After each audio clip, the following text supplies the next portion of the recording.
नमस्कार मंडळी, संगीताज रेसिपीमध्ये आपलं सगळ्यांचं खूप स्वागत आहे। आज मी बनवणार आहे खूपच मस्त आणि टेस्टी मूग डाळ आणि तुरीच्या डाळीचं मिक्स असं वरण। खूपच मस्त आणि टेस्टी लागतं आणि आपण बिना मिरचीचं बनवणार आहोत। सपक वरण खूपच छान आणि टेस्टी लागतं, लहान मुलांना पण खूप आवडीचं आहे हे।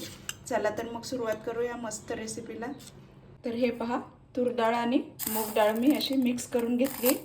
यामुळे काय होतं, आपलं वरण हे ते थिक होतं, जरा दाटसर होतं आणि आपल्याला एकदम साधी डाळ बनवायची आहे, त्यामुळे ती जराशी थिक असलेलीच टेस्टी लागते। म्हणजे एकदम सपक वरण बनवायचे आपल्याला। तर हे आता स्वच्छ धुवून उकडून घ्यायची। डाळ एकदम छान अशी शिजलेली आहे। याच्यात आपण मीठ घालूया, अर्धा चमचा मीठ घातले, थोडंसं पाव चमचा हळद घालूया आणि थोडीशी कोथिंबीर घालूया आणि हिला छान असं घरटून घेऊया आपण ही बिलकुल तिखट नाही बनवणार आहोत, एकदम साधी सपक असं वरण बनवायचं आहे आपल्याला।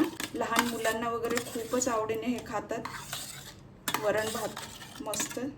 आता हे आपण फोडणी देऊया। फोडणीला आपल्याला लसूण लागणार आहे, मी 7-8 पाकळ्या ठेचून घेतल्यात आणि कोथिंबीर आहे आणि मोहरी, जिरं आणि कढीपत्ता लागणार आहे। थोडंसं पाणी घालूया।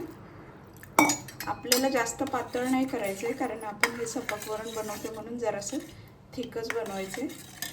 तेल गरम झाले, हे पाव चमचा मोहरी घातली, पाव चमचा जिरं घातले आणि आपल्याला लसूण घालायचं।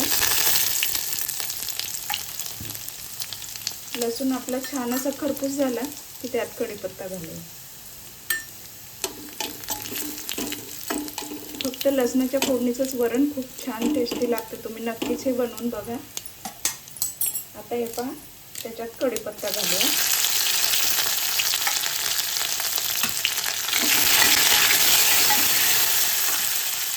कोथिंबीर घालूया। फोडणीमध्ये कोथिंबीर घातली की चव खूप छान लागते याला।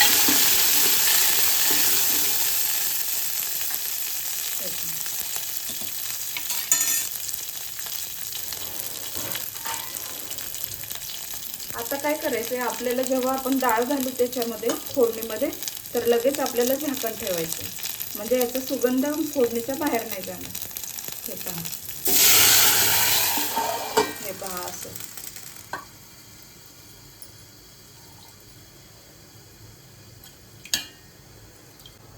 आता हा डाळीचा डबा थोडासा इसळून झालाय पाणी।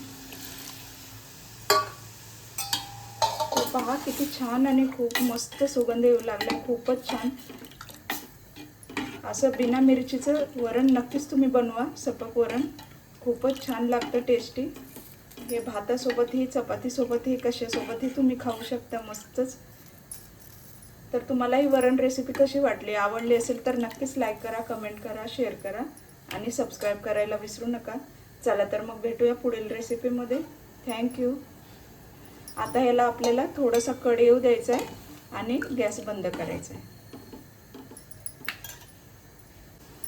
तर हे पहा, आता कढी येऊ लागलाय, उकळी आणायची नाही आपल्याला जास्त, थोडंसं उकळी यायला स्टार्ट झालं की आपण गॅस बंद करायचा।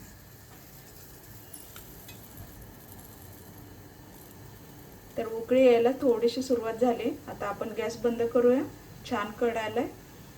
तर तुम्हाला ही वरण रेसिपी कशी वाटली, आवडली असेल तर नक्कीच लाईक करा, कमेंट करा, शेअर करा आणि सबस्क्राईब करायला विसरू नका। चला तर मग भेटूया पुढील रेसिपीमध्ये। थँक्यू।